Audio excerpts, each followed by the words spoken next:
Hello everyone, welcome back my YouTube channel. अगर आप मेरे चैनल पर नए हैं तो प्लीज़ मेरे चैनल को लाइक और सब्सक्राइब जरूर कर लीजिएगा ताकि मेरा नोटिफिकेशन सबसे पहले आप तक पहुंच सके।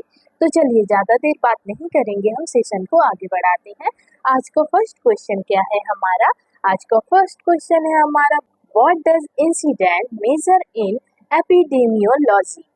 मतलब एपिडेमियोलॉजी में इंसिडेंट किसे मापता है? बताइए किसे मापता है इंसिडेंट? एपिडेमियोलॉजी में इंसिडेंट किसे मापता है बताइए। तो चलिए ऑप्शन देख लेते हैं हम। ऑप्शन ए है हमारा number of total existing cases. Option A है हमारा number of total existing cases मतलब कुल मौजूदा मामलों की संख्या।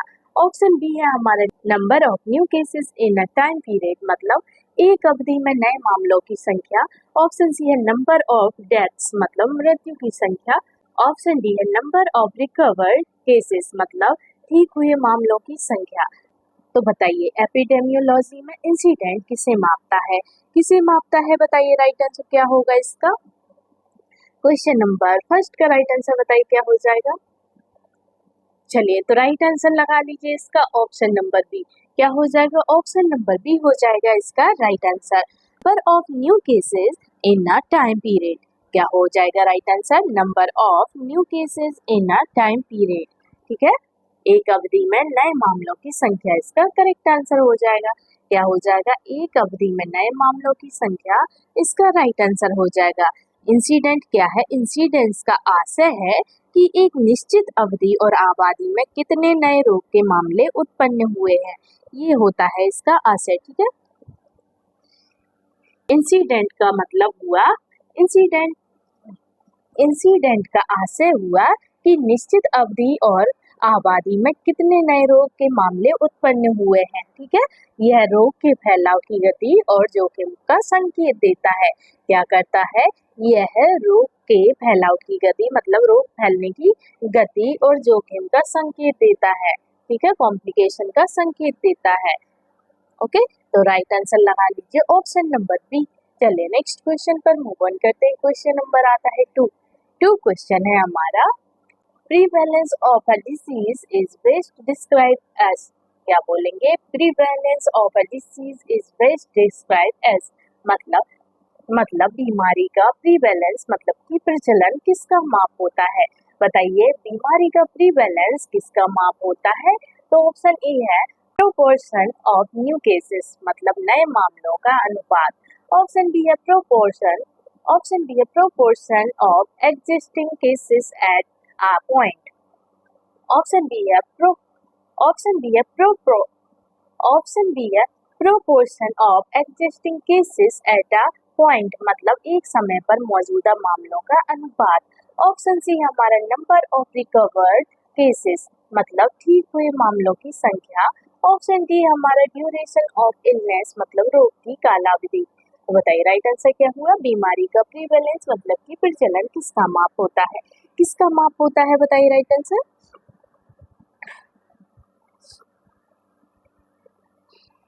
तो राइट आंसर हो जाएगा इसका ऑप्शन नंबर बी। क्या हो जाएगा? ऑप्शन नंबर बी हो जाएगा इसका right answer, proportion of existing cases at a point.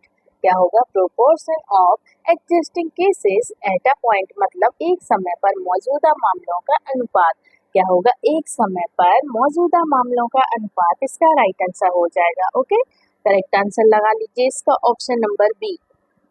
प्रीवैलेंस का मतलब है कि किसी निर्धारित समय पर उस आबादी में कुल या पुराने नए रोगियों का अनुपात कितना है, ये देखना होता है प्रीवैलेंस का। ठीक है, प्रीवैलेंस का मतलब होता है कि किसी निर्धारित समय पर उस आबादी में कुल पुराने और नए रोगियों का अनुपात कितना है, यह बीमारी की कुल व्यापकता बताता है। क्या बताता है? ये बीमारी की कुल व्यापकता बताता है। ओके, तो राइट आंसर लगा लीजिए इसका ऑप्शन नंबर बी। चलिए नेक्स्ट क्वेश्चन पर मूव ऑन करते हैं। क्वेश्चन नंबर आता है थ्री क्वेश्चन है हमारा, मॉर्बिडिटी रिफर्स टू मतलब मॉर्बिडिटी से क्या तात्पर्य है? बताइए मॉर्बिडिटी से क्या तात्पर्य है? मॉर्बिडिटी से क्या तात्पर्य है? तो ऑप्शन ए है नंबर ऑफ डेथ्स मतलब मृत्यु की संख्या। ऑप्शन बी है हमारा नंबर ऑफ बर्थ्स मतलब जन्मों की संख्या। ऑप्शन सी है हमारा स्टेट ऑफ बीइंग इल मतलब बीमारी अवस्था। ऑप्शन डी है इम्यूनिटी मतलब प्रतिरक्षा। तो बताइए मॉर्बिडिटी का क्या तात्पर्य है? बताइए मॉर्बिडिटी से क्या तात्पर्य है? क्या तात्पर्य होगा बताइए राइट आंसर। तो राइट आंसर लिख लीजिए इसका ऑप्शन नंबर सी। क्या हो जाएगा? ऑप्शन नंबर सी हो जाएगा इसका correct answer. State of being ill क्या होगा? स्टेट ऑफ बीइंग इल मतलब बीमार अवस्था। क्या होगा? बीमार अवस्था इसका राइट आंसर हो जाएगा। क्वेश्चन नंबर 3 का right answer option number C हो जाएगा। ओके, मॉर्बिडिटी का अर्थ है बीमारी या बीमार रहने की स्थिति। ओके, यह किसी समुदाय में बीमारी के अनुपात और स्वास्थ्य का जो बोझ होता है उसको दर्शाता है। ठीक है, तो मॉर्बिडिटी का अर्थ है बीमारी या बीमार रहने की स्थिति। ठीक है, राइट आंसर लगा लीजिए इसका ऑप्शन नंबर सी। चलिए नेक्स्ट क्वेश्चन पर आते हैं। क्वेश्चन नंबर आता है हमारा 4 क्वेश्चन है हमारा। मोर्टेलिटी रेट इंडिकेट्स क्या है? मोर्टेलिटी रेट इंडिकेट्स मतलब मोर्टेलिटी रेट किसे दर्शाता है? अब बताइए मोर्टेलिटी रेट किसे दर्शाता है? अभी हमने मॉर्बिडिटी पढ़ा था, अब मोर्टेलिटी पढ़ रहे हैं। ओके, तो बताइए मोर्टेलिटी रेट किसे दर्शाता है? इनमें से किसे दर्शाएगा? तो ऑप्शन ए है रेट ऑफ इलनेस मतलब बीमारी की दर को दर्शाता है। ऑप्शन नंबर बी कहता है हमारा डेथ रेट मतलब मृत्यु की दर को दर्शाता है क्या? ऑप्शन सी हमारा बर्थ रेट क्या जन्म दर दर्शाता है, या फिर रिकवरी रेट। तो बताइए ठीक होने की दर को दर्शाता है। बताइए किसको दर्शाता है इनमें से? मोर्टेलिटी रेट इनमें से किसको दर्शाएगा? राइट आंसर क्या हो जाएगा इसका? क्वेश्चन नंबर 4 का राइट आंसर बताइए। जिसको भी आंसर पता है प्लीज वो मुझे कमेंट बॉक्स में कमेंट करते जाइए। जिसको भी आंसर पता है बताइए मोर्टेलिटी रेट किसे दर्शाता है? तो राइट आंसर लगा लीजिए इसका ऑप्शन नंबर बी हो जाएगा इसका राइट आंसर। ठीक है, डेथ रेट क्या? डेथ रेट इसका राइट आंसर हो जाएगा मतलब कि मृत्यु दर को दर्शाता है। मोर्टेलिटी रेट मृत्यु दर को दर्शाता है। ठीक है, याद रखिएगा मोर्टेलिटी रेट मृत्यु दर को दर्शाता है। मोर्टेलिटी दर किसी आबादी में एक निश्चित अवधि में होने वाली कुल मृत्यु की संख्या दिखाती क्या करती है? मृत्यु की संख्या दिखाती है। और यह भी दर्शाती है कि बीमारी कितनी घातक है। ठीक है, मोर्टेलिटी रेट ये भी दर्शाती है कि यह कितनी घातक है। ओके, तो राइट आंसर लगा लीजिए इसका ऑप्शन नंबर बी। चलिए नेक्स्ट क्वेश्चन पर मूव ऑन करते हैं। क्वेश्चन नंबर आता है 5 क्वेश्चन है हमारा। If a disease has high incident but low prevalence, what does it mean? क्या है क्वेश्चन हमारा? If a disease has high incident but low prevalence, what does it mean? मतलब अगर किसी रोग का इंसिडेंस अधिक और प्रीवैलेंस कम है तो क्या अर्थ है? बताइए अगर किसी रोग का इंसिडेंस अधिक और प्रीवैलेंस कम है तो क्या अर्थ है? बताइए क्या होगा इसका राइट आंसर? तो ऑप्शन ए है डिसीज इज नॉट स्प्रेडिंग मतलब रोग नहीं फैल रहा। ऑप्शन बी है क्विक रिकवरी और डेथ मतलब तेजी से ठीक होना या मृत्यु। ऑप्शन सी है क्रोनिक कंडीशन मतलब दीर्घकालिक स्थिति। ऑप्शन डी है मैनी माइल्ड केसेस मतलब कई हल्के मामले। तो बताइए राइट आंसर क्या हुआ? अगर किसी रोग का इंसिडेंट अधिक और प्रीवैलेंस कम है तो क्या अर्थ है? बताइए क्या अर्थ होगा? राइट आंसर बताइए क्या हो जाएगा इसका? तो क्वेश्चन नंबर 5 का राइट आंसर लगा लीजिए आप ऑप्शन नंबर बी। क्या हो जाएगा? ऑप्शन नंबर बी हो जाएगा इसका राइट आंसर। ठीक है, ऑप्शन नंबर बी लगा लीजिए इसका राइट आंसर। क्विक रिकवरी और डेथ क्या होगा? क्विक रिकवरी और डेथ मतलब कि तेजी से ठीक होना और मृत्यु। क्या होगा? तेजी से ठीक होना और मृत्यु इसका राइट आंसर हो जाएगा। ठीक है, यदि इंसिडेंट अधिक और प्रीवैलेंस कम होता है तो इसका मतलब बीमारी जल्दी ठीक या मृत्यु हो जाती है। क्या होता है? अगर इंसिडेंट अधिक और प्रीवैलेंस कम होता है तो इसका मतलब होता है कि बीमारी जल्दी ठीक हो जाती है और मृत्यु भी हो जाती है। ठीक है, इसका मतलब ये हुआ कि बीमारी जल्दी ठीक भी हो सकती है या फिर मृत्यु भी हो जाती है। ठीक है, तो इसलिए किसी समय कुल मरीज कम होते हैं। ठीक है, इसी समय कुल मरीज कम हो जाते हैं। तो राइट आंसर लगा लीजिए इसका ऑप्शन नंबर बी। ठीक है, correct answer option number B हो जाएगा। चलिए नेक्स्ट क्वेश्चन पर मूव ऑन करते हैं। क्वेश्चन नंबर आता है 6 क्वेश्चन है हमारा। Disease x has a high prevalence and low incident rate this means क्या है, disease x has a high prevalence and low incident rate. This means मतलब रोग एक्स का प्रचलन अधिक एवं इंसिडेंट कम है। मतलब बताइए, रोग रोग एक्स का प्रचलन अधिक एवं इंसिडेंस कम है, तो बताइए मतलब क्या होगा इसका। तो ऑप्शन ए है डिसीज फ्रिक्वेंटली डायग्नोस्ड, मतलब रोग बार बार निदान हो। ऑप्शन नंबर बी है मैनी न्यू केसेस, मतलब कई नए मामले। ऑप्शन सी है लॉन्ग ड्यूरेशन ऑफ डिसीज, मतलब रोग दीर्घकालिक है। ऑप्शन डी है हमारा फास्ट रिकवरी, मतलब तेजी से ठीक होना। तो बताइए रोग एक्स का प्रचलन अधिक एवं इंसिडेंस कम है, तो बताइए इसका मतलब क्या हुआ, क्या हो जाएगा इनमें से राइट आंसर बताइए। तो राइट आंसर लगा लीजिए इसका आप ऑप्शन नंबर सी। क्या हो जाएगा, ऑप्शन नंबर सी हो जाएगा इसका राइट आंसर। रोग दीर्घकालिक है, क्या हो जाएगा, रोग दीर्घकालिक है, मतलब लॉन्ग ड्यूरेशन ऑफ डिसीज। क्या हो जाएगा, लॉन्ग ड्यूरेशन ऑफ डिसीज, मतलब रोग दीर्घकालिक है। Correct answer option number C हो जाएगा। अधिक प्रिवेलेंस और कम इंसिडेंट वाले रोग आमतौर पर दीर्घकालिक होते हैं। कैसे होते हैं, दीर्घकालिक होते हैं, जिनमें नए मामले कम आते हैं और पुराने मरीज लंबे समय तक रहते हैं।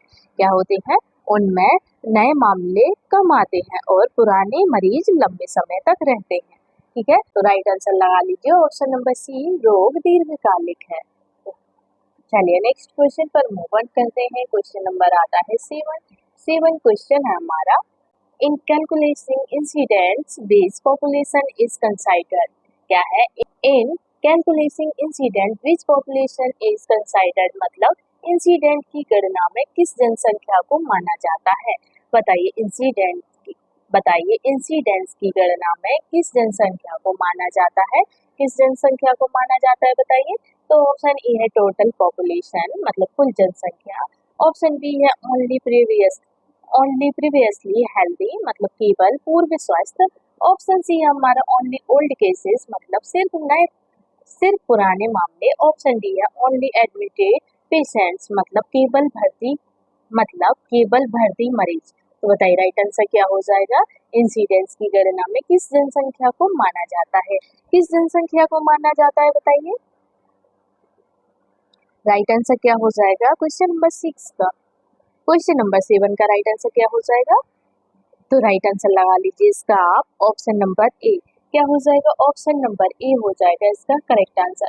टोटल पॉपुलेशन, क्या हो जाएगा, टोटल पॉपुलेशन इसका राइट आंसर हो जाएगा, मतलब कुल जनसंख्या करेक्ट आंसर हो जाएगा। ठीक है, टोटल पॉपुलेशन मतलब कि कुल जनसंख्या। इंसिडेंस की गणना करते समय उस अवधि की प्रारंभिक कुल जोखिम में शामिल जनसंख्या को माना जाता है। क्या है, इंसिडेंस की गणना करते समय उस अवधि की प्रारंभिक कुल जोखिम में शामिल जनसंख्या को माना जाता है। ठीक है, जिसमें सभी संभावित संक्रमण के खतरे वाले शामिल होते हैं। तो राइट आंसर क्या हो जाएगा इसका, राइट आंसर हो जाएगा इसका ऑप्शन नंबर ए। चलिए नेक्स्ट क्वेश्चन पर मूव ऑन करते हैं। क्वेश्चन नंबर आता है 8। क्वेश्चन नंबर 8 है हमारा, crude death rate is expressed as, बताइए क्रूड डेथ रेट कैसे व्यक्त होती है। बताइए क्रूड डेथ रेट कैसे व्यक्त होती है। ग्रूड है वो, ठीक है, क्रूड लिखा है, ग्रूड आएगा, ग्रूड है वो, ठीक है। ग्रूड डेथ रेट कैसे व्यक्त होती है बताइए, ग्रूड डेथ रेट इनमें से कैसे व्यक्त होगी। ऑप्शन ए है हमारा डेथ्स पर 100%, ऑप्शन बी है डेथ्स पर 1000%, ऑप्शन सी है डेथ्स पर 10,000%, डेथ पर 10,000%, ऑप्शन डी है हमारा डेथ पर 1,00,000%। बताइए राइट आंसर क्या हुआ इसका। ग्रूड डेथ रेट कैसे व्यक्त होती है, कैसे व्यक्त होती है बताइए। राइट आंसर क्या हो जाएगा इसका क्वेश्चन नंबर 8 का। तो राइट आंसर हो जाएगा इसका 1000, कितना, ग्रूड डेथ 1000, ठीक है, डेथ्स पर 1000%, क्या हुआ, डेथ्स पर 1000% इसका राइट आंसर हो जाएगा। ठीक है, मतलब कि 1000 प्रति व्यक्ति मृत्यु, क्या होगा, 1000 प्रति व्यक्ति मृत्यु इसका राइट आंसर हो जाएगा, डेथ्स पर 1000%। ठीक है, राइट आंसर लगा दीजिए इसका ऑप्शन नंबर बी। क्या हो जाएगा? ऑप्शन नंबर बी हो जाएगा इसका right answer. Group death rate प्रति 1000 लोगों में एक वर्ष में होने वाली मृत्यु की संख्या दर्शाती है। क्या करती है? ग्रुप डेथ रेट प्रति 1000 लोगों में एक वर्ष में होने वाली मृत्यु की संख्या दर्शाती है। ओके, जो विभिन्न क्षेत्रों की तुलना के लिए मानकीकृत है। राइट आंसर इसका ऑप्शन नंबर बी हो जाएगा। चलिए नेक्स्ट क्वेश्चन पर आते हैं। क्वेश्चन नंबर आता है 9 क्वेश्चन है हमारा। Attack rate helps to understand. क्या है? Attack rate helps to understand मतलब अटैक रेट किसे समझने में मदद करता है? बताइए, अटैक रेट किसे समझने में मदद करता है? अटैक रेट किसे समझने में मदद करता है बताइए। तो ऑप्शन ए है क्रॉनिक कंडीशंस मतलब दीर्घकालिक रोग। ऑप्शन बी है हमारा रैपिड ऑनसेट इन आउटब्रेक। रैपिड ऑनसेट इन आउटब्रेक मतलब संक्रमण के तीव्र प्रकोप। ऑप्शन सी है क्योर रेट मतलब ठीक होने की दर। ऑप्शन नंबर डी है हमारा एज स्पेसिफिक डेथ्स मतलब आयु के अनुसार मृत्यु दर। तो बताइए, अटैक रेट किसे समझने में मदद करता है? किसे समझने में मदद करता है बताइए। राइट आंसर क्या हो जाएगा इसका? क्वेश्चन नंबर 9 का राइट आंसर बताइए। चलिए कोई बात नहीं, राइट आंसर लगा लीजिए इसका ऑप्शन नंबर बी। क्या हो जाएगा? ऑप्शन नंबर बी हो जाएगा इसका राइट आंसर। रैपिड ऑनसेट इन आउटब्रेक। क्या हो जाएगा? रैपिड ऑनसेट इन आउटब्रेक मतलब संक्रमण के तीव्र प्रकोप। क्या होगा? संक्रमण के तीव्र प्रकोप इसका राइट आंसर हो जाएगा। ओके, अटैक रेट एक प्रकोप या महामारी में संक्षिप्त समय में कितने लोग संक्रमित हुए इसका अनुपात बताता है। क्या करता है? अटैक रेट जो है वो एक प्रकोप या महामारी में संक्षिप्त समय में कितने लोग संक्रमित हुए इसका अनुपात बताता है। ठीक है, तो राइट आंसर इसका संक्रमण के तीव्र प्रकोप हो जाएगा। ठीक है, चलिए नेक्स्ट क्वेश्चन पर आते हैं। क्वेश्चन नंबर आता है 10 क्वेश्चन है हमारा। 10 क्वेश्चन है हमारा कि केस फैटेलिटी रेट इंडिकेट्स मतलब केस फैटेलिटी रेट क्या बताता है। अब बताइए, केस फैटेलिटी रेट क्या बताता है। तो ऑप्शन ए है ओनली सर्वाइवर्स मतलब सिर्फ ठीक हुए। और ऑप्शन बी हमारा सीवियरिटी ऑफ डिसीज मतलब रोग की तीव्रता। ऑप्शन सी है हमारा ट्रांसमिशन मोड मतलब संक्रमण का तरीका। ऑप्शन डी है मॉर्बिलिटी। ऑप्शन डी है हमारा मॉर्बिडिटी मतलब बीमारी। तो बताइए, केस फैटेलिटी रेट क्या बताता है? क्या बताता है case fatality rate? Right answer क्या हो जाएगा इसका? क्वेश्चन नंबर 10 का राइट आंसर बताइए। तो राइट आंसर लगा लीजिए इसका आप ऑप्शन नंबर बी। क्या हो जाएगा? ऑप्शन नंबर बी हो जाएगा इसका करेक्ट आंसर। ठीक है, severity of disease. Severity of a disease क्या हो जाएगा? Severity of a disease. ठीक है, मतलब कि रोग की तीव्रता इसका राइट आंसर हो जाएगा। केस फैटेलिटी रेट यह दर्शाता है कि रोगी कितनी गंभीर बीमारी से ग्रसित है। ठीक है, केस फैटेलिटी क्या दर्शाता है? केस फैटेलिटी ये दर्शाता है कि रोगी कितनी गंभीर बीमारी से ग्रसित है, कितनी गंभीर बीमारी से लड़ रहा है रोगी। ठीक है, और उनमें से कितने की मृत्यु होती है ये भी दर्शाता है। ठीक है, उनमें से कितने की मृत्यु होती है ये भी केस फैटेलिटी रेट दर्शाता है। ओके, तो राइट आंसर लगा लीजिए ऑप्शन नंबर बी। चलिए नेक्स्ट क्वेश्चन पर आते हैं। क्वेश्चन नंबर आता है हमारा 11। क्वेश्चन नंबर आता है हमारा 11 क्वेश्चन है हमारा primary prevention AIIMS 2।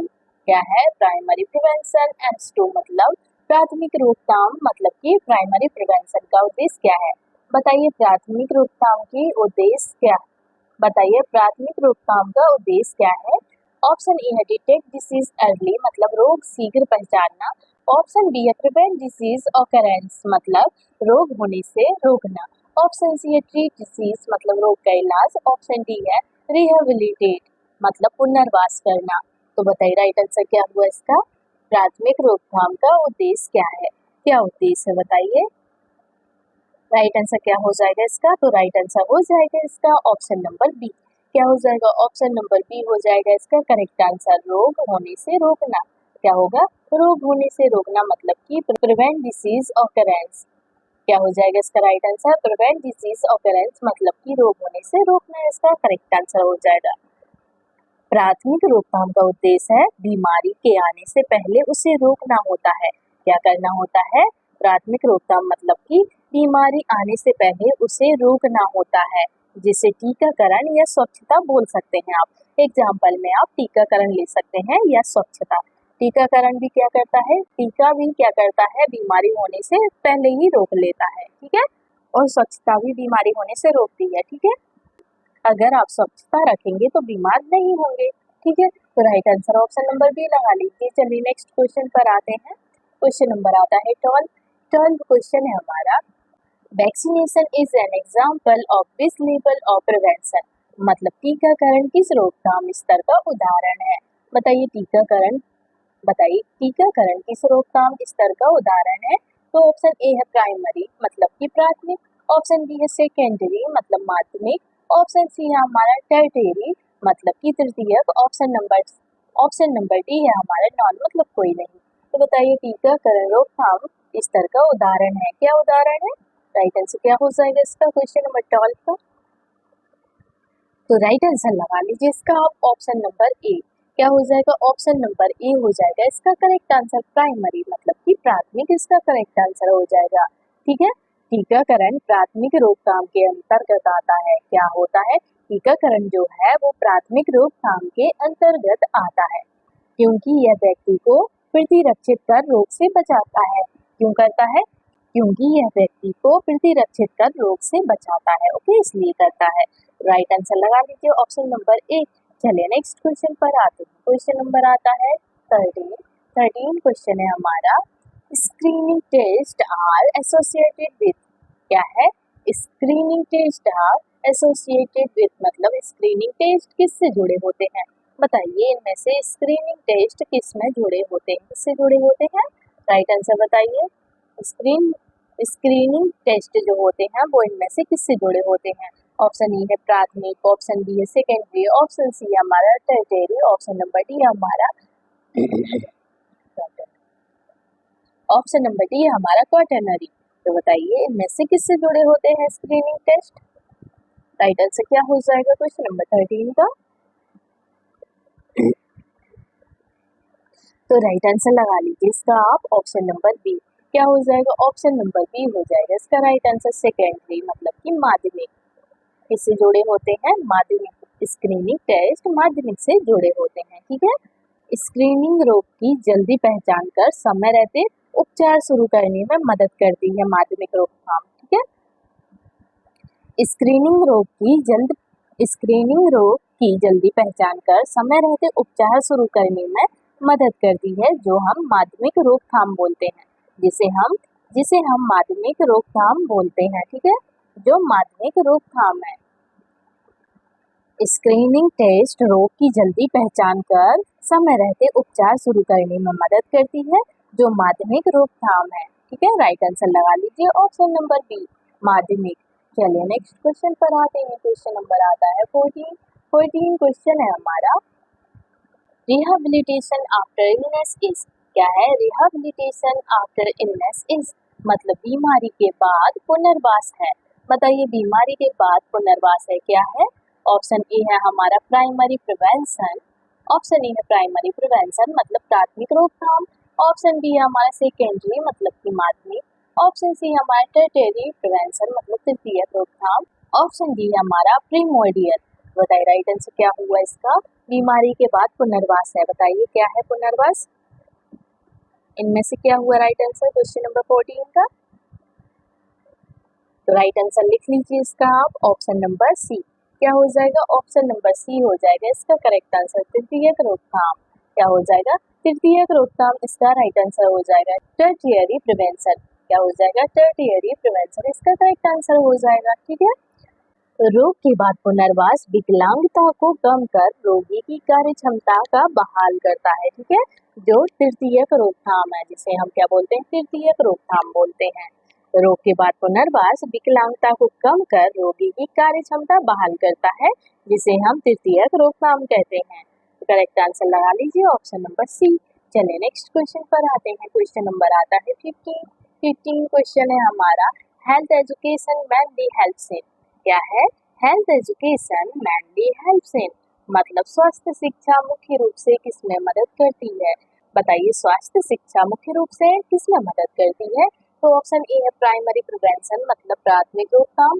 Option B है हमारा ओनली ट्रीटमेंट, मतलब केवल इलाज। ऑप्शन सी है हमारा ओनली आफ्टर डिसीज, मतलब केवल रोग के बाद। ऑप्शन डी है हमारा ओनली सर्जरी, मतलब केवल शल्य चिकित्सा। तो बताइए, स्वास्थ्य शिक्षा मुख्य रूप से किसमें मदद करती है? इनमें से किसमें मदद करती है स्वास्थ्य शिक्षा? बताइए, कौन सी स्वास्थ्य शिक्षा देते हैं? राइट आंसर क्या हो जाएगा क्वेश्चन नंबर 15 का? तो राइट आंसर लगा लीजिए इसका ऑप्शन नंबर ए। क्या हो जाएगा? ऑप्शन नंबर ए हो जाएगा इसका करेक्ट आंसर, प्राइमरी प्रिवेंशन, मतलब कि प्राथमिक रोकथाम इसका राइट आंसर हो जाएगा।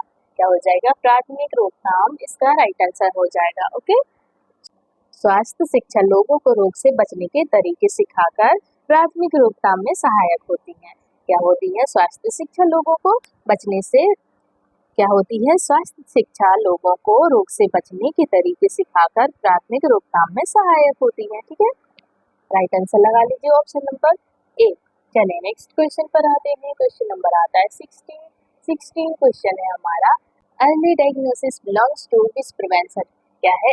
Early diagnosis belongs to which prevention, मतलब शीघ्र निदान किस रोकथाम स्तर में आता है? बताइए, शीघ्र निदान किस रोकथाम स्तर में आता है? बताइए, इनमें से कौन से स्तर में आता है शीघ्र निदान? राइट आंसर क्या हो जाएगा? प्राथमिक, माध्यमिक या तृतीयक या क्वार्टरनरी। बताइए क्या हुआ इसका राइट आंसर क्वेश्चन नंबर 15 का? क्वेश्चन नंबर 16 का बताइए राइट आंसर क्या हो जाएगा? तो राइट आंसर लगा लीजिए इसका ऑप्शन नंबर बी। क्या हो जाएगा? ऑप्शन नंबर बी हो जाएगा इसका राइट आंसर, सेकेंडरी। क्या हो जाएगा? सेकेंडरी इसका राइट आंसर हो जाएगा, मतलब कि माध्यमिक। ठीक है, माध्यमिक इसका करेक्ट आंसर हो जाएगा। शीघ्र निदान रोग की प्रारंभिक अवस्था में पहचान कर उपचार शुरू करता है। ठीक है, शीघ्र निदान रोग की प्रारंभिक अवस्था में पहचान कर उपचार शुरू करता है, जो माध्यमिक रोकथाम का हिस्सा है। ठीक है, जिसे हम माध्यमिक रोकथाम बोल सकते हैं। ठीक है, राइट आंसर लगा लीजिए ऑप्शन नंबर बी। चलिए नेक्स्ट क्वेश्चन पर आते हैं। क्वेश्चन नंबर आता है 17 क्वेश्चन है हमारा, controlling complications is part of. क्या है? Controlling complications is part of, मतलब जटिलताओं पर नियंत्रण किस स्तर भाग है? बताइए, जटिलताओं पर नियंत्रण किस स्तर का भाग है? किस स्तर का भाग है? बताइए, राइट आंसर क्या हो जाएगा इसका? तो ऑप्शन ए है primary, option B secondary, option C है टर्टियरी, ऑप्शन नंबर डी हमारा ऑल ऑफ द अबव। बताइए, राइट आंसर क्या हुआ? जटिलताओं पर नियंत्रण किस स्तर का भाग है? कौन सा स्तर होगा? राइट आंसर क्या हो जाएगा? तो राइट आंसर लगा लीजिए इसका ऑप्शन नंबर सी। क्या लगा लीजिए? ऑप्शन नंबर सी लगा लीजिए इसका राइट आंसर, टर्टियरी। क्या हो जाएगा? टर्टियरी इसका राइट आंसर हो जाएगा, मतलब कि तृतीयक स्तर इसका राइट आंसर हो जाएगा। ठीक है, क्वेश्चन नंबर 17 का right answer option number C हो जाएगा। बीमारी के बाद जटिलताओं को नियंत्रित करना और रोगी की जीवन गुणवत्ता बनाए रखना तृतीयक रोकथाम है। ठीक है, क्या है? बीमारियों के बाद जटिलताओं को नियंत्रित करना और रोगी की जीवन गुणवत्ता बनाए रखना तृतीयक रोकथाम कहलाती है। ओके, चलिए नेक्स्ट क्वेश्चन पर आते हैं। क्वेश्चन नंबर आता है हमारा 18 क्वेश्चन है हमारा, which level aims to prevent exposure to risk factors. क्या है? Which level aims to prevent exposure to risk factors, मतलब कौन सा स्तर जोखिम कारकों के संपर्क से रोकता है? बताइए, कौन सा स्तर जोखिम कारकों के संपर्क से रोकता है? तो ऑप्शन ए है प्राथमिक, ऑप्शन बी है प्रीमोडियल, ऑप्शन सी है हमारा माध्यमिक, ऑप्शन डी है हमारा तृतीयक। तो बताइए, राइट आंसर क्या हो जाएगा इसका? राइट आंसर क्या हो जाएगा इसका? तो राइट आंसर लगा लीजिए इसका आप ऑप्शन नंबर बी। क्या लगा लीजिए? ऑप्शन नंबर बी लगा लीजिए, प्रीमोडियल। क्या हो जाएगा? प्रीमोडियल इसका करेक्ट आंसर हो जाएगा। ठीक है, क्वेश्चन नंबर 18 का राइट आंसर बी हो जाएगा, प्रीमोडियल। ओके, प्रीमोडियल रोकथाम जोखिम कारकों के बनने से पहले सामाजिक आर्थिक कारणों से रोकने पर केंद्रित होती है। क्या होती है? ये सामाजिक आर्थिक कारणों को रोकने पर केंद्रित होती है। प्रीमोडियल रोकथाम जोखिम कारकों के बनने से पहले सामाजिक आर्थिक कारणों से रोकने पर केंद्रित होती है। ठीक है, प्रीमोर्डियल रोकथाम जोखिम कारकों के बनने से पहले सामाजिक आर्थिक कारणों को रोकने पर केंद्रित होती है। राइट आंसर लगा लीजिए ऑप्शन नंबर बी। चलिए नेक्स्ट क्वेश्चन पर आते हैं। क्वेश्चन नंबर आता है 19 क्वेश्चन है हमारा। 19 क्वेश्चन है हमारा, screening for hypertension is healthy adults is. क्या है screening for hypertension in healthy adults is, मतलब स्वस्थ वयस्कों में उच्च रक्तचाप की स्क्रीनिंग क्या है। बताइए स्वस्थ वयस्कों में उच्च रक्तचाप की स्क्रीनिंग क्या है। तो ऑप्शन ए है प्रीमोर्डियल प्रिवेंशन, मतलब प्रीमोर्डियल रोकथाम। ऑप्शन बी हमारा सेकेंडरी प्रिवेंशन, मतलब माध्यमिक रोकथाम। ऑप्शन नंबर सी है हमारा टर्टियरी प्रिवेंशन, मतलब तृतीयक रोकथाम। ऑप्शन नंबर डी है हमारा प्राइमरी, मतलब कि प्राथमिक रोकथाम। बताइए राइट आंसर क्या हुआ इसका।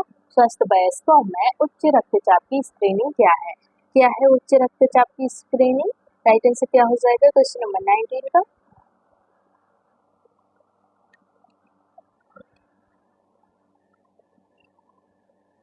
तो राइट आंसर हो जाएगा इसका ऑप्शन नंबर बी। क्या हो जाएगा ऑप्शन नंबर बी हो जाएगा इसका करेक्ट आंसर। माध्यमिक रोकथाम क्या हो जाएगा, माध्यमिक रोकथाम इसका राइट आंसर हो जाएगा। सेकेंडरी प्रिवेंशन इसका करेक्ट आंसर हो जाएगा। ठीक है, सेकेंडरी प्रिवेंशन। ओके, स्वास्थ्य वयस्कों में उच्च रक्तचाप की जांच माध्यमिक रोकथाम के अंतर्गत आती है। ओके, जो जटिलताओं को रोकती है, क्या करती है, जो जटिलताओं को रोकती है माध्यमिक रोकथाम। चलिए नेक्स्ट क्वेश्चन पर आते हैं। क्वेश्चन नंबर आता है हमारा 20, ये हमारा लास्ट क्वेश्चन है। 20 है हमारा लास्ट क्वेश्चन है। Physiotherapy for polio prevent, physiotherapy for polio patients is. बताइए फिजियोथेरेपी फॉर क्या है, physiotherapy for polio patients is, मतलब पोलियो मरीजों के लिए फिजियोथेरेपी किसका उदाहरण है। बताइए इनमें से किसका उदाहरण है। पोलियो पोलियो मरीजों के लिए फिजियोथेरेपी किसका उदाहरण है, किसका उदाहरण होगा। राइट आंसर क्या हो जाएगा इसका क्वेश्चन नंबर 20 का। तो राइट आंसर लगा लीजिए इसका आप ऑप्शन नंबर सी। क्या हो जाएगा ऑप्शन नंबर सी हो जाएगा इसका करेक्ट आंसर। टर्टियरी प्रिवेंशन क्या हो जाएगा, टर्टियरी प्रिवेंशन मतलब कि तृतीयक रोकथाम, इसका राइट आंसर हो जाएगा। ठीक है, क्वेश्चन नंबर 20 का right answer option number C हो जाएगा। पोलियो रोगियों में फिजियोथेरेपी विकलांगता प्रबंधन और सुधार का माध्यम। पोलियो रोगियों में फिजियोथेरेपी विकलांगता प्रबंधन और सुधार का माध्यम है। ठीक है, ये तृतीयक रोकथाम में आता है। क्या है, ये तृतीयक रोकथाम है। विकलांगता को प्रबंधन और सुधार का माध्यम है तृतीयक रोकथाम। ठीक है, राइट आंसर लगा लीजिए ऑप्शन नंबर सी। तो फ्रेंड्स ये थे हमारे आज के क्वेश्चन। अगर आपको मेरा वीडियो अच्छा लगा हो तो प्लीज मेरे वीडियो को like, comment, share and subscribe जरूर कीजिएगा, ताकि मेरा मोटिवेशन बढ़ता रहे और मैं आप लोगों के लिए लगातार ऐसे ही वीडियो आगे भी लाती रहूं। तो चलिए मिलते हैं हम आपसे नेक्स्ट वीडियो में, तब तक के लिए आप अपना ख्याल रखिएगा। Bye bye, take care.